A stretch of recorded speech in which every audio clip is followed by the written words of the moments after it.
Most creative movie you've ever seen? Most creative movie. Pixar's doing something right. Um, Two just came to mind. There's probably so many more. I'm probably not the person to ask because I'm excited to see what your thoughts are. Tenet Sure. and number one for me, Into the Spider-Verse. Those are fantastic The picks. Spider-Man movie, which is like a comic book iteration of Spider-Man, taking Miles Morales' perspective. So good. We talk about that one being like the greatest Spider-Man movie. To me, it's probably one of my favorite movies ever. Easily. It's a really good movie. It's maybe not one that people actually think is the best one ever, but it's just so creative, so colorful, such a different, fresh perspective Yeah.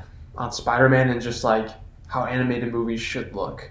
So I would say those are the two, and then Tenet is just a creative masterpiece where you would just have to think. And I mean, the one flaw to it is like sometimes there are those movies where you just have to be so smart to understand it.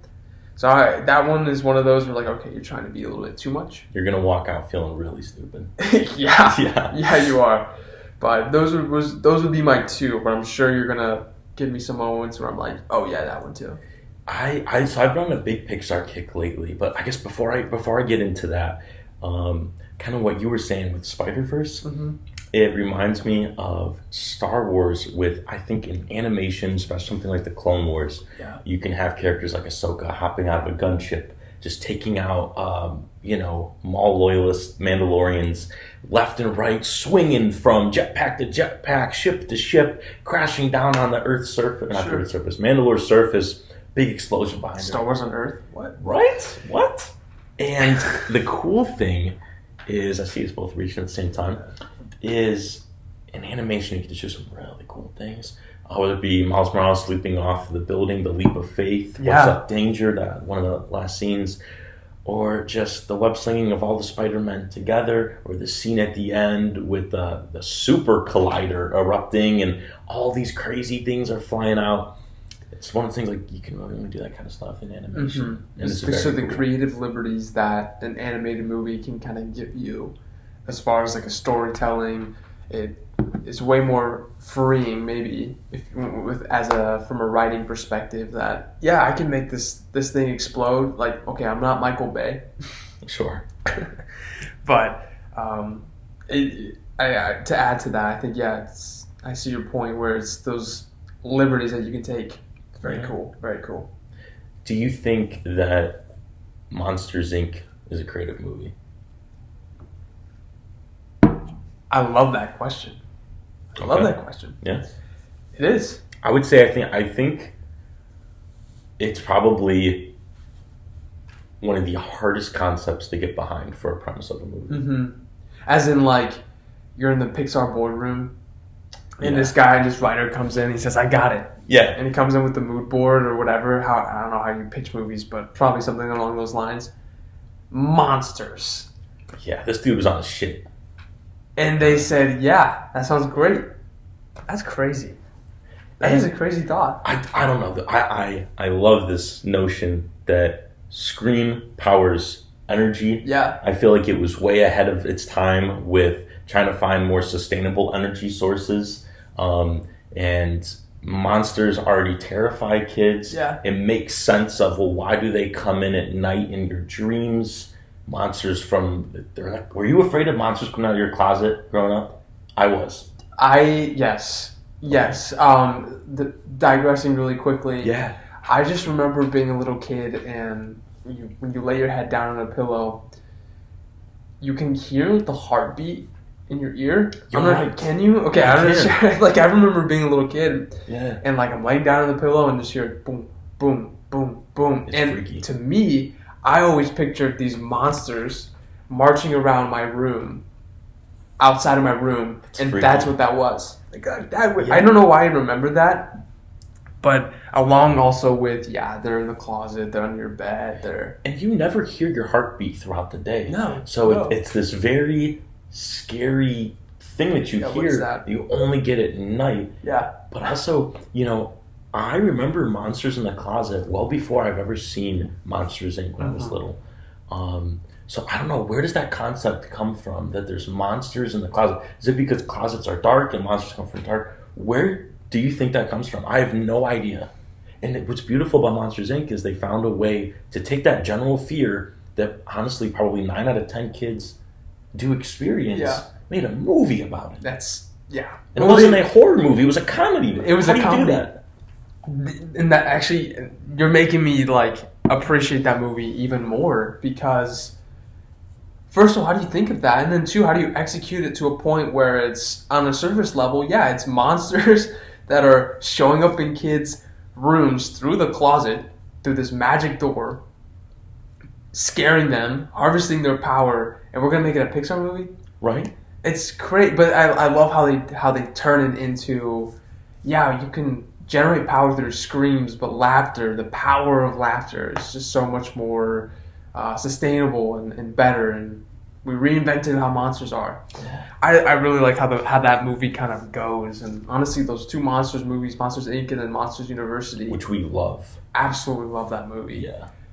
They both have very beautiful endings, very cool endings. They do. And that was a movie for me. I don't know when that movie came out. Monsters Inc. Yeah. I want to say 2001, maybe 2002, maybe. And I remember watching it on VHR, I think is what it's called. VCR? VHR. We had VHS. But VHS. VCR, I think that's that thing you record. Yes, movies with. thank Okay. you. Yeah, bro. yeah. VHS. Yes, sir. The block. Yeah. The original Minecraft piece, yeah. Lego brick. Exactly. So yeah, VHS. It was Monsters Inc. This is my top. This is the 3 movies I just watched on repeat. Monsters Inc., Lion King, and Nemo.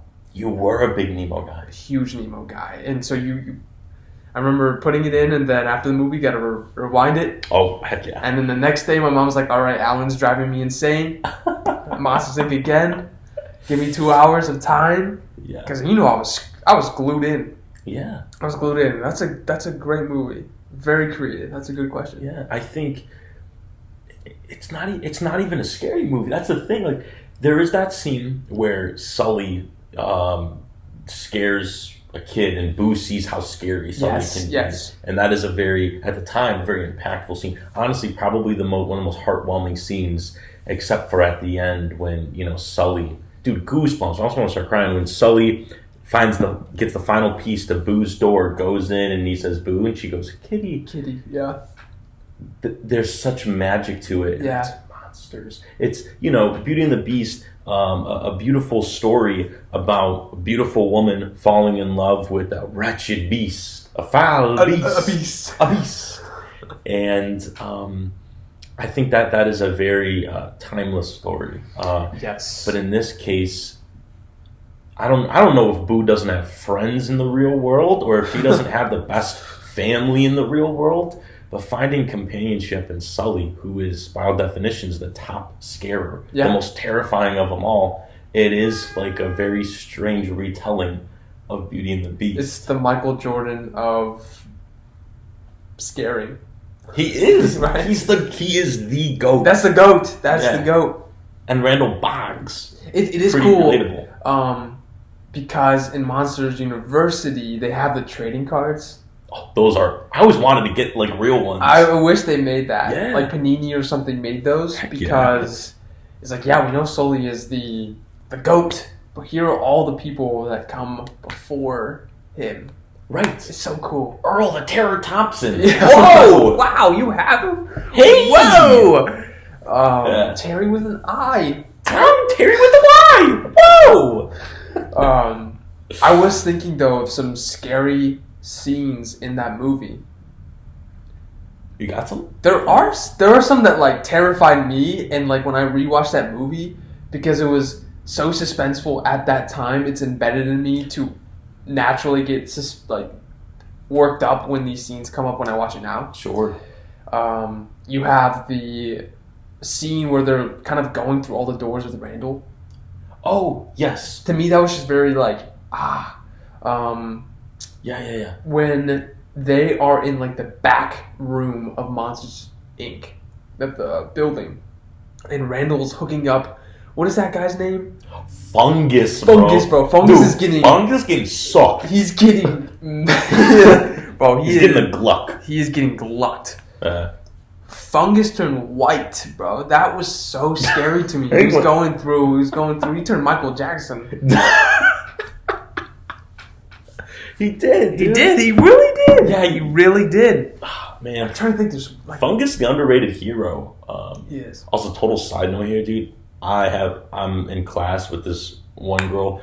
She's a good looking girl. She has 2 eyes, but I swear she looks like Celia William, bro. Celia William. I don't even know why, but every time I look at her, I'm like, Harryhausen, because that's like the only line I can think of in Switchy Poo, Googly Bear. Googly Bear? Googly Bear. That's cool. Googly Bear. And sorry, scary scenes. Well, these are monsters, and so yeah, it's a scary concept. Yeah. But thank goodness the protagonists in the movie are monsters, but one is this green little bulb thing with legs that can't even support his body. And then this cute cuddly bear thing that's purple and blue. The only scary one was Randall, but that's not even scary. Actually, who's the other guy? The dude that's a dog. Oh, Water News. The boss? Yeah, Water News. Is that his name? Yeah, Mr. Water News. Mr. Water James. Yeah, dude, making that glunky coffee, bro. Yeah, bro. Yeah, because it's the. I will. Something about terrifying children, scaring children, or something, and then they get them on tape, bro. You were wearing the Mr. Mosby. I would scare 1,000 kids if I would if I let this company die. That's what it is. I looked at, and they have it on like the recording, and that's, right. Yeah. They keep playing it over again. Dude, what a sucker, bro. Dude, what a sucker MC. Dude, is Mr. Water News one of the greatest villains of all time? Picture this: top 5 Mount Rushmore of villains. Is Mr. Water News up there? He's really terrifying children, bro. And he supports it. Yeah. That's sick. What a terrible monster. What a horrible monster. He's like, a monster. He was the modern day oil baron. Because we hate those guys. Nice. Yeah. Woo! Wow, only cares about energy and power and money. Yeah, what a loser. Yeah, right? Actually, though, the older we get, the more we appreciate Mr. Water News. Yeah. Like, that's all he knows. That's all he knows. And this is his job. This is well-being. Yeah. What do you mean? What do you mean laughter power? That's stupid. Let's scare him, kids. Yeah. We didn't do any research and development behind this. We just jumping on this? No way. Dude, the R&D team at Monsters Inc. sucks. They suck, bro. Yeah. 2419 or whatever. They're investing, 2419, they're investing all their technology into the fungus gluckinator, bro. They are not investing in the alternative energy. Maybe I missed this part, but where did Randall build? When did he have the time or the intellect to build such machine? Yeah, it's not his job. He's a scarer, but meanwhile, he's over there building. He's testing machinery. He is. Wow, he is testing machinery. I know. Well, Monsters Inc. though, and this is the beauty with Pixar, because all of the, I mean, we see a repetitive throughout human history, all these stories being told and kind of reiterations of said stories. So I'm sure like a similar concept of Monsters Inc. had come out at some point throughout history. But that is such a creative and unique and special movie, because then you think of a lot of Disney classics. They're just remakes of old tales. We talked about this with the new Pinocchio movie. I mean, that's an old Italian tale that they remade into an animated movie, which is fantastic. Sure. But that's not really Disney's creation, or Beauty and the Beast, or Cinderella, or perhaps I'm wrong, but classic scenario, which is the Avatar name and brand. That's now under Disney's wheelhouse. They now have acquired the rights to Avatar and that license. And everybody's like, that is just a sci-fi version of Dances with Wolves, which is, what's what I'm looking for? Colonizers, one of them getting extremely close with the Native Americans, and then wanting to become one, just like Jake Sully with the Pandorans. Mm-hmm. So it's really the Na'vi. I'm sorry, Pandora is the planet. the Na'vi tribe. See, I watched that movie so many times, but you know me, I'm terrible with names. You're good. Well, fortunately, they do have them now because they're they're adding on to the original. Yeah. You said 6 movies. Yeah, so 6 movies are planned, and those are additional to the first movie, so 7 in total. And then okay, wow. The re-release is actually, I believe, September 23rd, which is coming up extremely soon. And that movie was so ahead of its time that they really don't have to do any I don't know, there's no correct term, but CGI patching or anything like that. Right, yeah. So they are touching it up. It was always meant for at the time, 3D was a newer thing. Mm-hmm. I think the movie came out in 2009. So 3D's, it's been around. I mean, heck, Spy Kids 3D, I'm pretty sure that was 2006, 2007, Yeah. which that movie's amazing. I mean, not really, but there's certain moments that still hold on. Fantastic. Yeah. Creative film. The Guy. Oh, that's right. Dude, The Guy. That's The Guy. What a great scene. But yeah, dude, Avatar, now the big thing is IMAX, 4K, Ultra, all these other things. $25 a ticket. Essentially. Yeah. And that's the Dolby Atmos sound system, which there's certain audio enhancements you have to make in order to make do with that. So I do know that they're touching it up. So I feel like we got to go see it again in IMAX. 2009, I didn't even see it in theaters at the time. But I think for us, could that be let's say 40 years from now? Could that be like the new Star Wars? Not the new, because I think Star Wars will always carry its prestige and its beauty and its fandom. But I think you and I can reference, I remember when the first Avatar movie came out. Yeah. Just like how the first Star Wars movie came out in 1977, correct? I'm impressed. Yes. Yeah? Okay. Yes, sir. Awesome. Do you see it kind of being like that? And it's different. You can't really, it's apples to oranges, but I'm a huge Avatar fan. Now they have spin-offs and shows and their equivalent to The Mandalorian coming out or something like that. Yeah. I would say it's a great notion, conspiracy, if you will, because in many ways a lot of it lines up. Mm-hmm. I would say Marvel's probably the new Star Wars with just the expanse of characters, maybe more of the themes as well, of good versus evil. I would also say from a merchandising, video game, just overall consumption of all things that a consumer, or putting out products for consumers to enjoy besides just the movies. Right. I think Marvel's doing that perfectly. But what I will say about Avatar, I think it could be the new Harry Potter. Or Lord of the Rings. I think that those were really big at the time, but then they just go dead for so long. Right. And then now, out of nowhere, there's the new Lord of the Ring prequel, The Rings of Power, that's currently out. Yeah. I just got an Amazon box, and I'm like, why? It's not the same color as an Amazon. It's white. Is it a TV show? Is that what that is? Yes, it is. And then it's funny because it's also coming out at the same time. One of our other podcasts, we're talking about Batman v Superman and Civil War. Yes. In this case, there's also House of the Dragon, which is a prequel to Game of Thrones at the same time.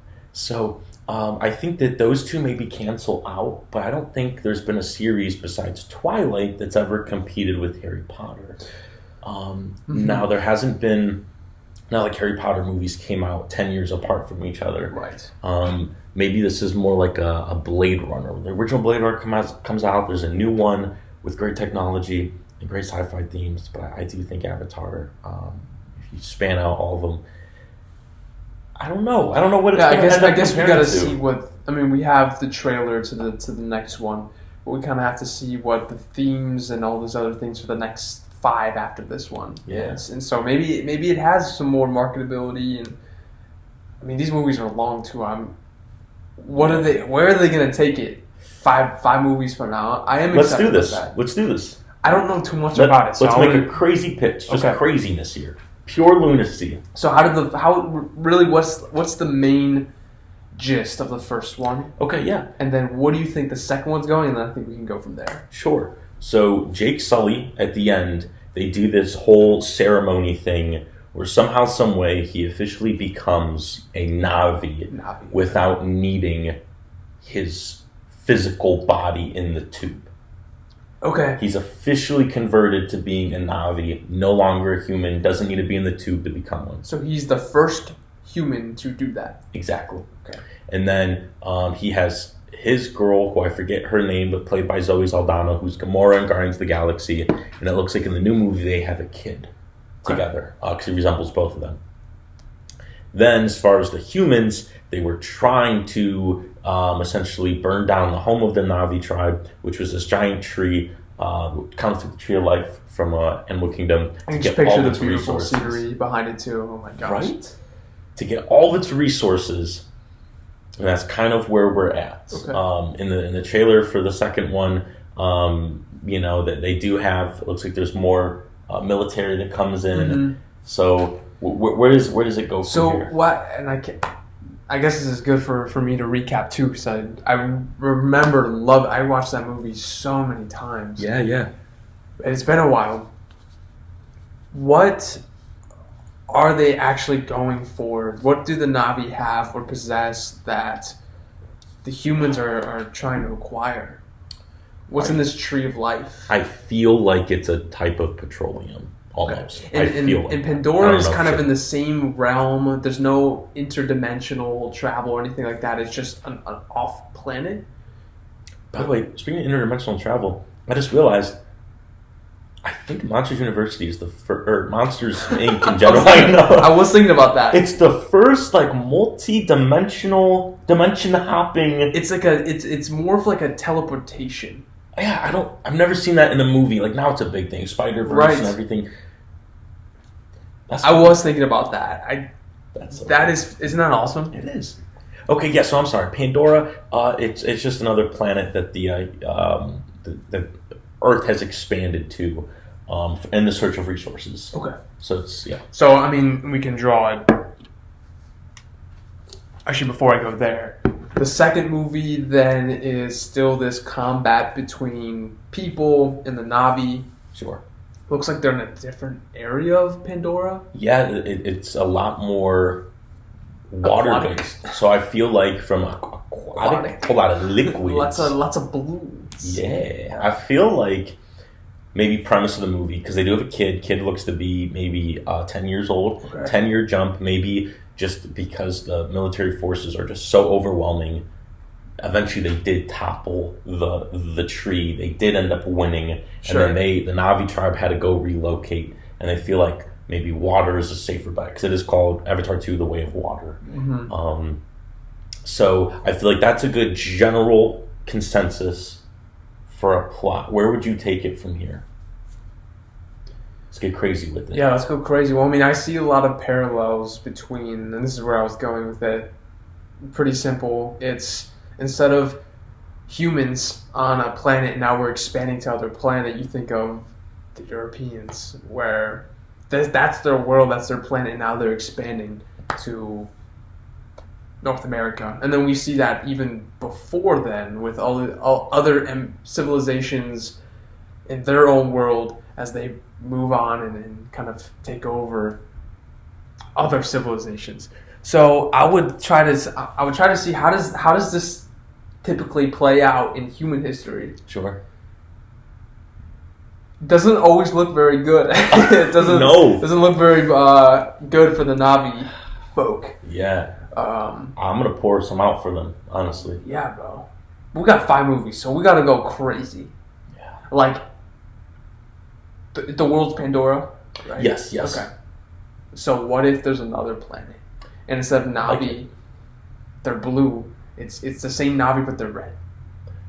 I think that sounds fire. That sounds cool. They would look so The sick. Way of Water, The Way of Fire. Yeah, that's dude. cool. Speaking of fire, there's not like a big movie right now that focuses on elements, elemental. You think about Pokemon. Yeah. You think about oh my gosh, there has to be another one out there. Or Bionicle is what I think of, where the elemental powers are just so sweet. We just got mail. Yeah.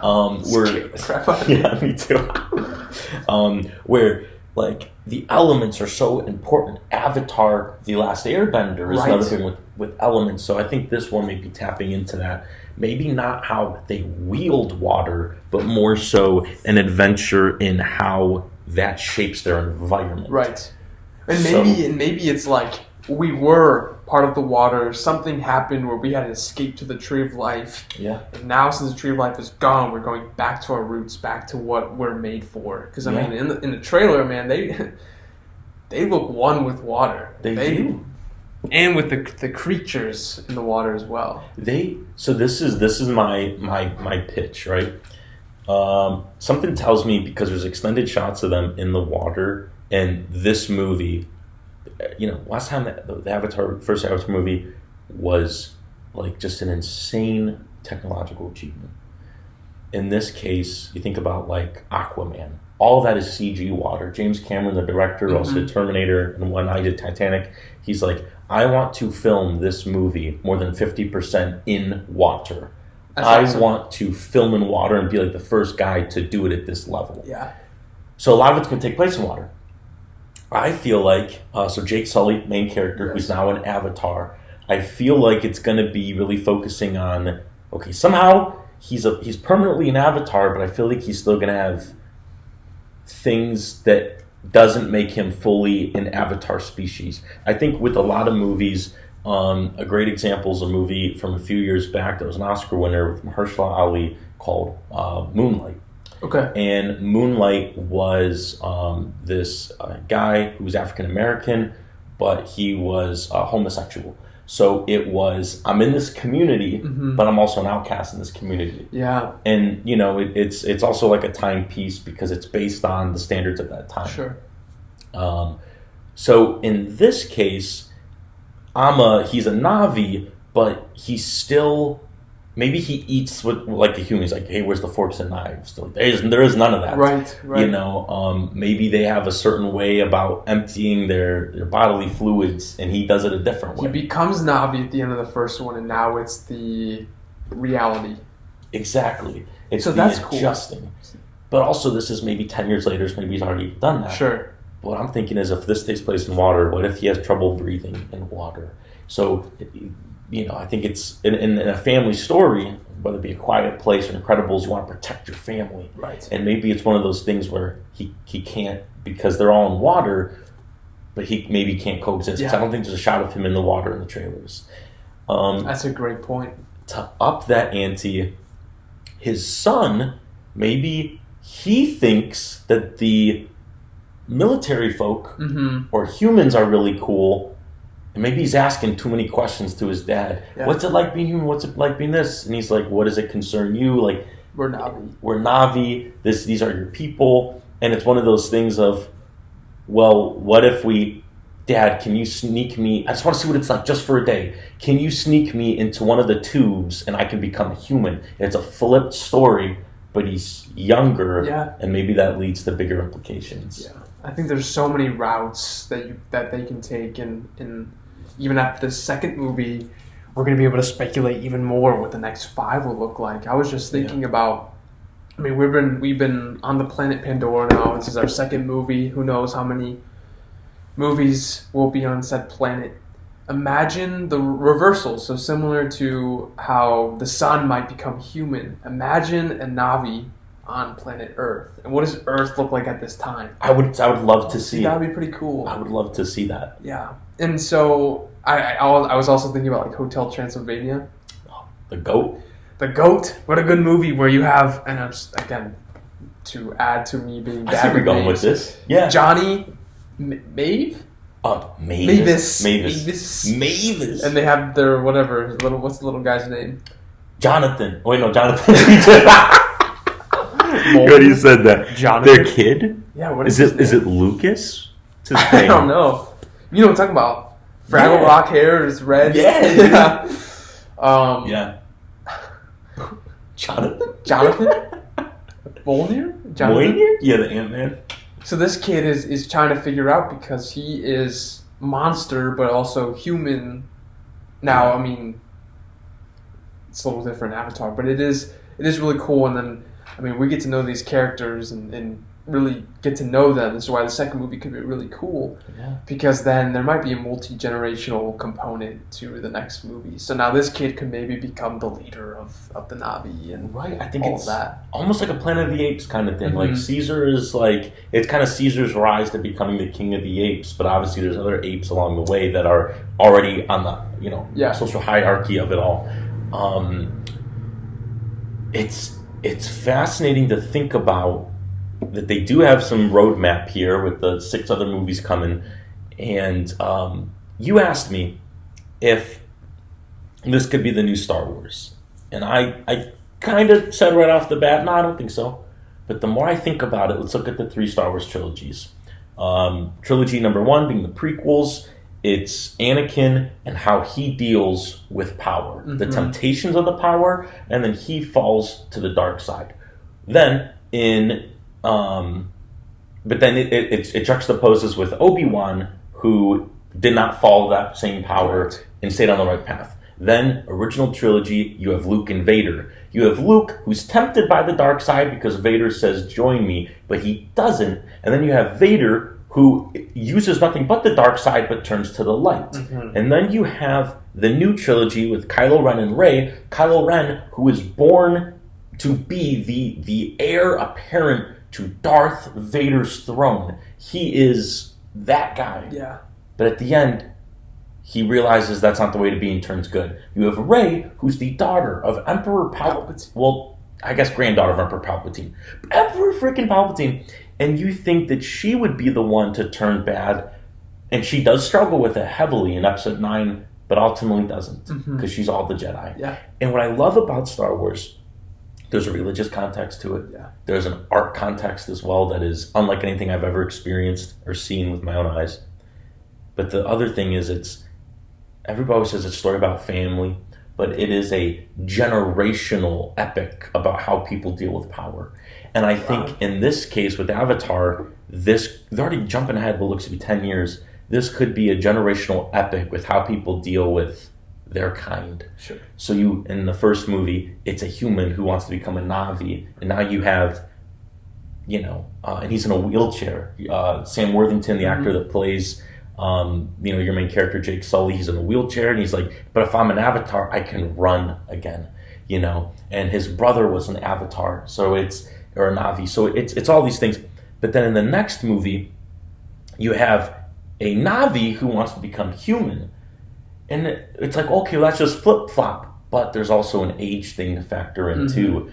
And when humans become Na'vi, they're bringing their human culture to the table. But what happens if it's a Na'vi who wants to become a human and then bringing their Na'vi culture to the... And I think what this could be, when you start with movie 1, you have, we want your resources, and then the Na'vi are, we don't want you on our land, essentially. Wouldn't that be crazy? By the end of the movies, they both respect each other's culture because they both had 2 people that infiltrated each other's culture and embraced each other. I don't know. That sounds to me like it's a heartwarming story. That does. Actually, again, to add to the speculation of where we think the movie could go, I think that's a beautiful perspective to have with them coming together and however many movies, to put a number on it, that it takes for the Na'vi and the humans to come together. Maybe they have to. Maybe they're forced. Because now they're infiltrating, not infiltrating, but for lack of better terms, they're infiltrating, one's becoming one, and vice versa. And they're seeing each other's cultures, they're seeing each other's perspectives, but maybe something catalyzes that to make them come together. So an external threat to both of their worlds where they have to become one. Yeah. And that's where my fire Na'vi comes in. The red Na'vi coming, bro, on their, I think they call them banshees or their dragons, dude. Ridiculous. And that's where that comes in, and now here we are tackling that. Okay, if I were to say, what does Pandora look like? What in your mind do you think of? To me, there's something like ultra iconic about it. What comes to your mind? It's like floating. Thank you. Yeah. 100%. Yep. So they are these giant structures, almost look like a bunch of little moons. Yes. And then each one has, I don't know how they get to each one, probably take a banshee up there. Sure. From a military perspective, this is bonkers nuts. What if, maybe not this movie, but like imagine like the third movie where tensions are really high and the military's like, look, we don't care about your planet. We are just here to get your resources. So we are going to scare you away. So essentially, rather than taking like tanks through the forest like they did in the first movie, what if they strap like explosives and then they have these giant structures coming down into the water to crush their kingdom that they built underwater? That is terrifying. That's scary. But then, guess what? The humans, then they just can mine whatever fell from the sky, get the resources. Yeah. Because no other way they're going to get that shit all the way up there. You need a really big ladder or a Navi ladder. A Navi ladder, dude. Or they just, take one of their helicopters up there. But still. Yeah. I think... that's terrifying. This one has some work to be done. Sure. But with along the lines of what could not replace Star Wars but could emulate Star Wars. Dune is another one that I was thinking about as well, that I loved the first one. I would be really excited to see how it progresses. And we kind of know how it progresses because it's a book. Yeah. And one that I would like to read is one that... Me too. I'm not into sci-fi yet, and I'll underline sci-fi, or yet, and sci-fi. I love it. Underline yet because that is a wonderful genre that I want to get into. And Dune is one of those books that I really want to read. And I'm glad they remade the movie because I've seen scenes from the original. Yeah. And now, obviously, after watching the newest one, comparing, contrasting those two, painful to see what the original looked like. But right, it's exciting. I'm glad that it's cleared for a second movie. Is it a second and third that they cleared? Yeah, I do believe there's a second and a third. Okay. And yeah, I know that Florence Pugh is casted to be the Emperor's daughter in the second That's one. Cool. So Black Widow's sister. And then Christopher Walken is going to be the Emperor, which is going to be really interesting. That's cool. So, yeah. Adding some star power to the mix. And I know that Drax, the guy that plays Drax, Dave Bautista, I know he didn't do a lot in that first movie. Mm-hmm. But, I'm excited to see what they do with him in the second, for sure.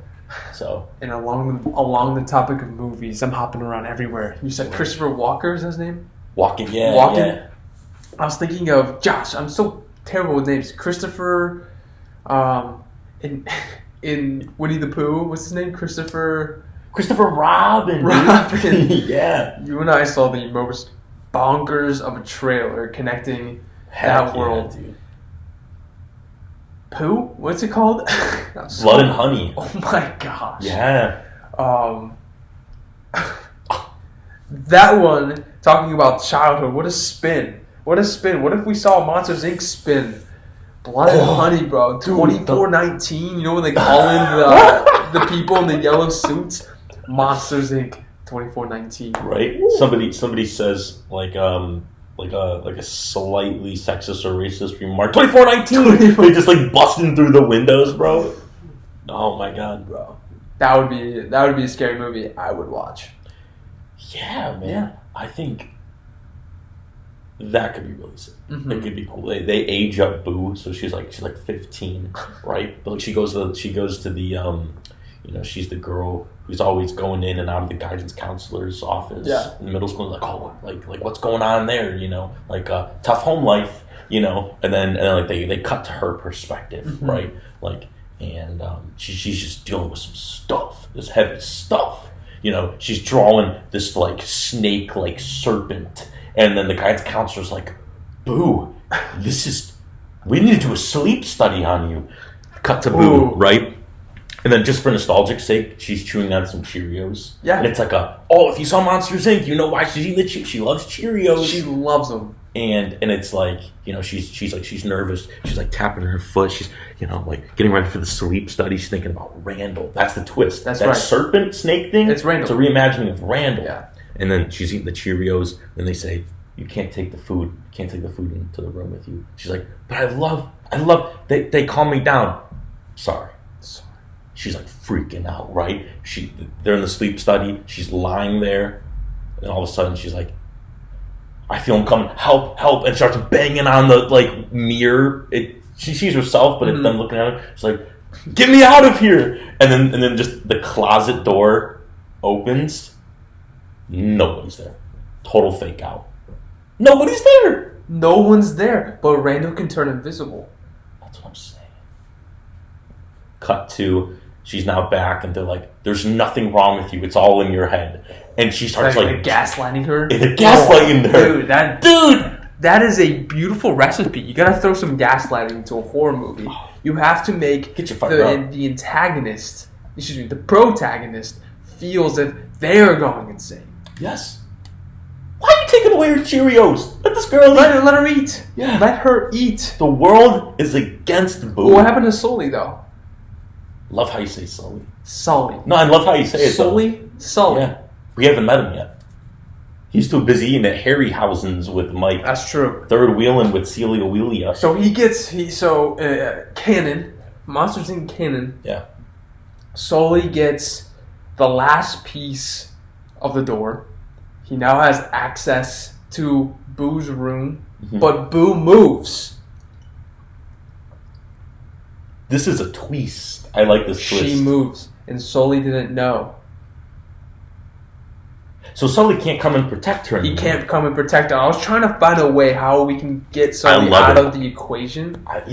Screw Sully. But screw him. But Randall somehow gets access, bro. Okay, so Randall is the master doors. He just be knowing things, dude. Yeah. He's omniscient, third person omniscient. Omnipotent. Mm-hmm. He be all knowing. He is all. So wow. Okay, so she goes back home, right? Sure. And her family says, we are going to go to a fancy restaurant to get your mind off things. How's her home life? Is it pretty good? Well, here's the thing. Typically, it's not good, right? Okay. Everybody thinks she's crazy. Even her parents. And they want to believe her. They want to, but they can't. But they can't. So, and here's the thing. She's not talking. She's not talking her emotions out. She's just one of those girls that, like, it's like, tell us more. She's like, it's hard for me to explain. So they're going to take her to a nice restaurant, maybe order a nice dessert, eat some breadsticks. They're bottomless to get her to talk. Right. She wants to say it, but every time she has expressed her feelings or thoughts in the past, she looks stupid. So she just keeps it to herself. Right? Okay, yeah. So now she's got endless breadsticks. She loves breadsticks. She loves them. She loves carbs, empty carbs, Cheerios and breadsticks. That's her thing.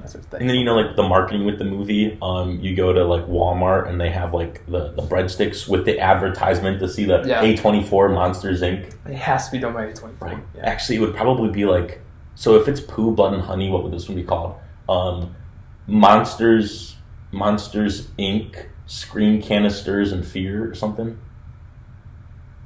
Scream Canisters has to be in there. Canister. Monsters Inc. Scream Power or something. Yeah. Huh. We'll sit on it. I like that. Yeah, we'll sit on it. Okay. I think we might be able to get the title through how we progress the story. Sure. Yeah. Okay, so the fancy restaurant, this is like, we're getting near the climax, right? Because I want to say the first hour and a half, it really focuses on... let's go. It really focuses on Boo, like, nobody believes her. She really have to feel for her. We haven't even seen Mike and Sully yet. Right. We haven't. She goes to Harryhausen's. Okay. That's the name of the restaurant. It's a fancy restaurant, right? Okay. There's glass everywhere. It's like a Apple store. It's so fancy on the inside, but then all of a sudden, by the way, it's pretty cold out there, right? Okay. So there's like some. So she's in Midwest. Yeah. Well, she could be in Europe, right? No, she's Midwest USA. Small town? Actually, no. You know what? Screw it. Let's do like Wisconsin. Let's do like North Dakota. Sure. Okay. No, actually, Wisconsin. Okay. I like this because this is how we're gonna tie in the Yeti guy later. The Himalayas. We're gonna tie him in. So I love that. That's how both of our we saw it, right? Yep. She in Monsters Inc. She's crawling around in Harryhausen's, correct? Hang on. Is she in Harryhausen's? I got an idea. She is though. Yeah, she's in the bag. Remember, there's a bag that she's in. Right. Yeah. Okay. So and she's young, so she remembers certain things. Yeah. but she doesn't remember it all. But it's coming back to her. Sure. Yes. The chef cooking on the fire comes out. Dinner time, and then everybody comes up. Woo! Everything, all those little things from that Harryhausen scenes. They're sneaking it in, and she's like, "Holy shit!" Yeah. Okay. So Harryhausen's. Growing up, did you always get crayons at a restaurant? You used to like draw on the table because it's like a little like paper, and you draw on the table, or they give you like a coloring book. Yeah. This is one of those restaurants. And have you ever had this where there's like paper that covers the entire table? Yes. Sounds like a tablecloth. Yeah. Okay. She's looking around, and it's one of those things. It's like, have you ever been here with your friends? Like, no, I'd never come here with my friends. Like, this is a fancy restaurant. Like, we don't have that kind of money, Dad. I'm 15. I'm 15. I don't have money. And he's like, I don't know. And what this is showing is like he doesn't know who his daughter is. Right. There's zero personal connection between the two of them. And I think it shows what we've been seeing the first hour and a half. And then all of a sudden, they serve her food, and it's like sushi. This is not like a sushi joint, Harryhausen's. But then she remembers, and this is now harking back to the first Monsters Inc. You go in, and it is essentially a sushi place. Mm-hmm. And the cook who's cutting up everything, he's like the octopus guy with the bandana. And it's sushi, and then memories start rekindling. She's like looking up like this. You've seen Transformers 2, Revenge of the Fallen? Maybe. Where Sam goes to college. Oh, yeah. Sam, he starts doing that thing, like, and he starts like drawing all these like Transformer symbols all over the whiteboard. So she's actually like clinically insane. That's what we're leaning with here. Okay, so we're going with okay. So she grabs the crayons and she literally throws the food off the table, and the dad's like, "What the hell, boo?" She's like, and she's like, and she's like drawing all these like Randall. She's drawing Sully. Everybody. She's drawing Mike. Everybody in the restaurant's turning and looking at her. Right? What the heck? And then she's like looking. She's looking around the room. She looks at the chef, and the chef's not an octopus guy, but he's cutting up octopus. Mm-hmm. And she's like, "What the heck?" And then the waitress comes over, really nice girl, kind of has like a bob haircut. Oddly enough, it's dyed purple. But hey, you can do what you want. Yeah, one with the times. Yeah, exactly. She comes over and she's like, "Are you doing okay?" And the dad looks at her name tag. "Celia, we're doing fine. Please don't, we're okay." Dude. You doing okay, Googly Bear? That's what she turns and says. "Let's go! Let's go!" Right. She turns and says that to her, and they're like, we need to get her out of here. So they like push her out, and they're like, "Come on, we gotta go." This is a foundational long scene right here. Right. The restaurant. This is like a climax, like something's happening right now. Okay. They know something that we don't, but if you've seen the original movie, we're like piecing it together. Yeah. So they leave the place, right? And then out of nowhere, SWAT team just starts coming in. And they're not wearing yellow suits, they're wearing black suits. But they it's assumed that these are the 2319 people. Sure. And all of a sudden, the dad's like, "What is going on?" And they're like, "We just got a call for a 2319. What's that?" It's a bomb. The Harryhausen's explodes. Bro. And then, like, black screen, right? Mm-hmm. The girl they got out of it, Celia Wheelia, the octopus cutting dude, everybody's gone. They cut to the TV, right? And they're like, "We don't know who, but there was a bomb. We don't know how." There are a bunch of different suspects now, and they show all the different suspects. One of them is like a girl, one of them's a guy, one of them is like a larger dude, one of them's an ultra skinny dude.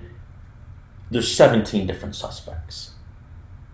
But all of them are wearing one color, and that's purple. Boo is, they have her kind of on like a little house arrest because she's going a little crazy. And but they gave her some paper to draw out her feelings. And she's like, "I'm telling you," she's watching the TV. And she's calling up all of her friends, talking to her parents, and like, "That's the dude of my dream. He can shapeshift.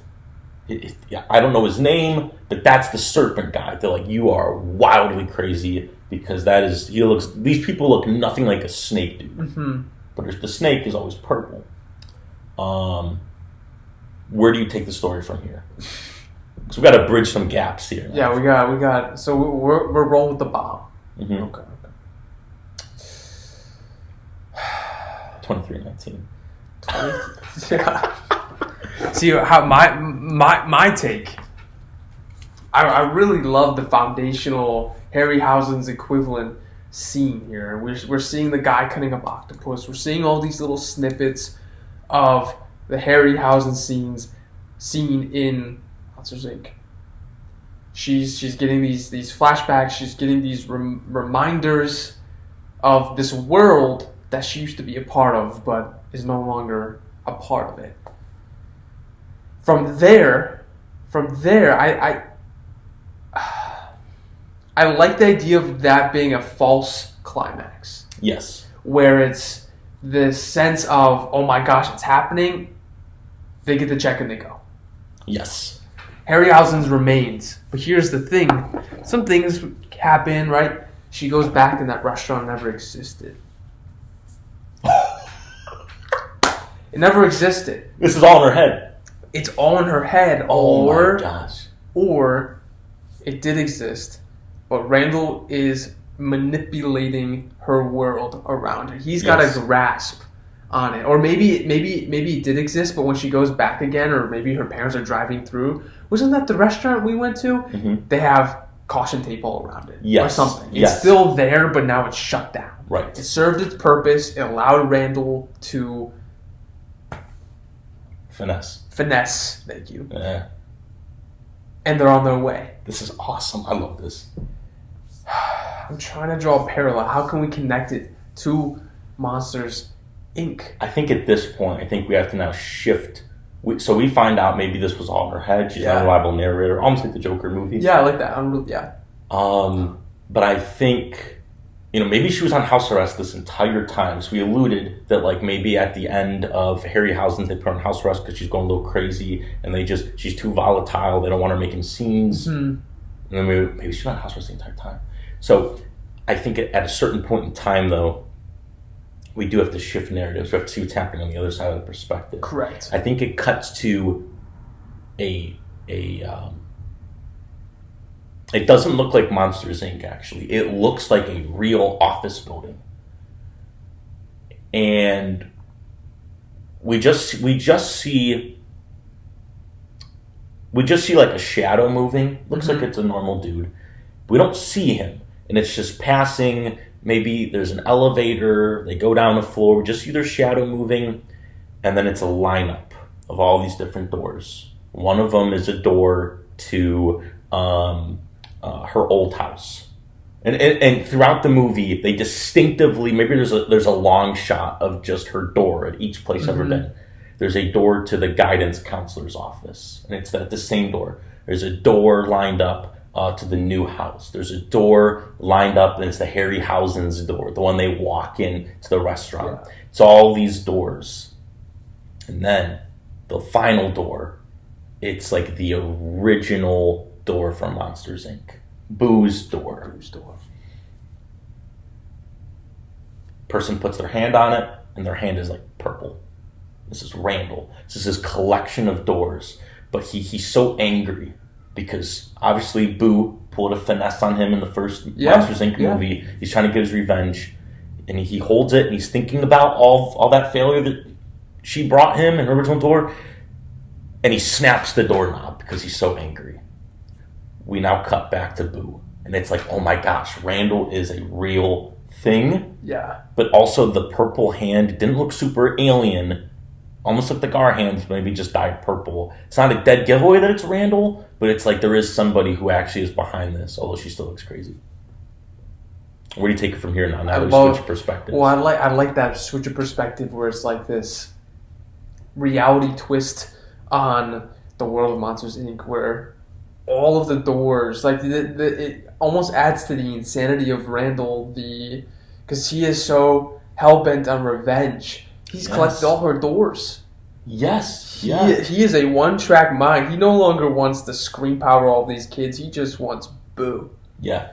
And he is playing the long game where he is slowly throwing in these little things throughout her life after he's removed solely from her life at a certain point. He's slowly throwing these little Easter eggs, and it starts to pick up more and more throughout the movie where Harryhausen's now all of a sudden it's like she's continuously getting reminded of a life that she lived from her time that she got to visit this other world. This beautiful story gets twisted into this horror because she's reliving it over and over and over again. And Randall's now at the gambit, the Queen's Gambit. He's going to play his final move.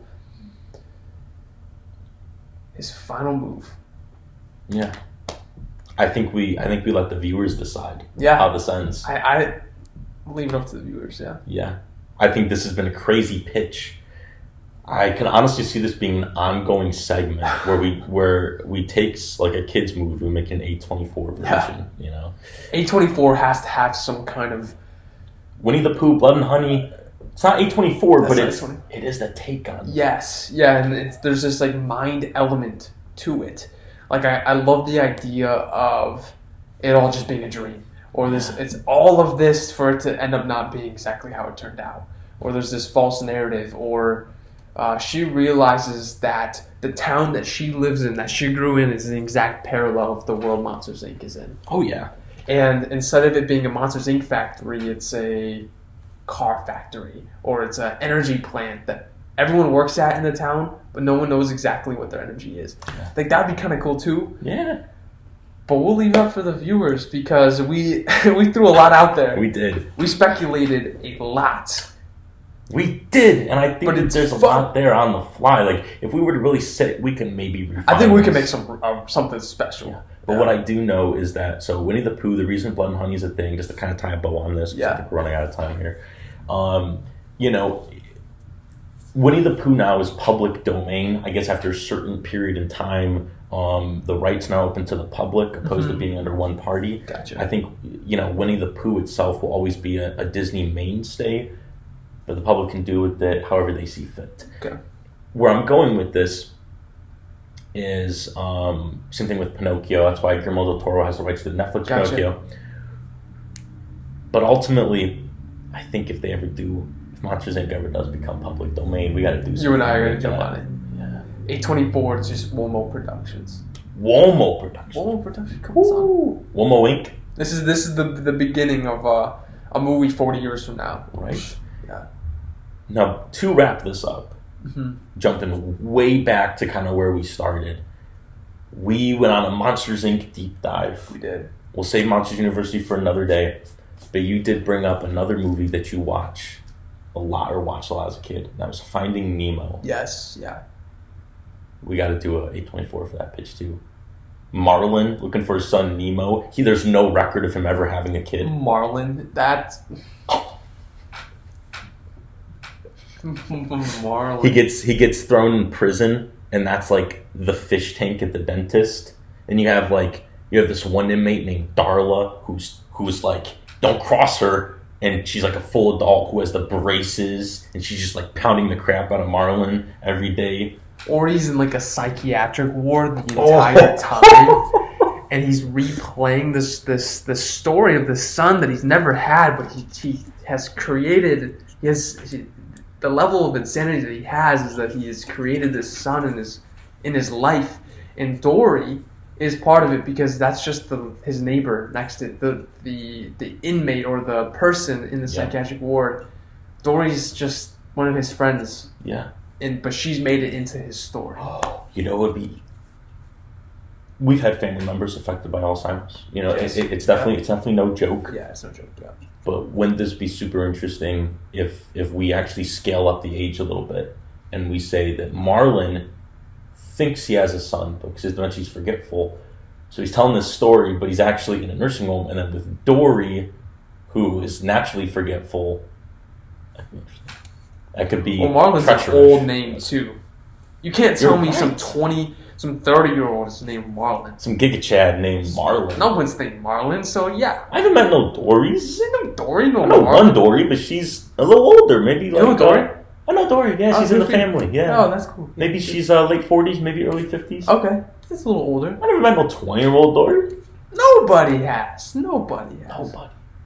Well, dude, this has been one heck of a ride. Until next week, dude. Lots of fun. Heck yeah.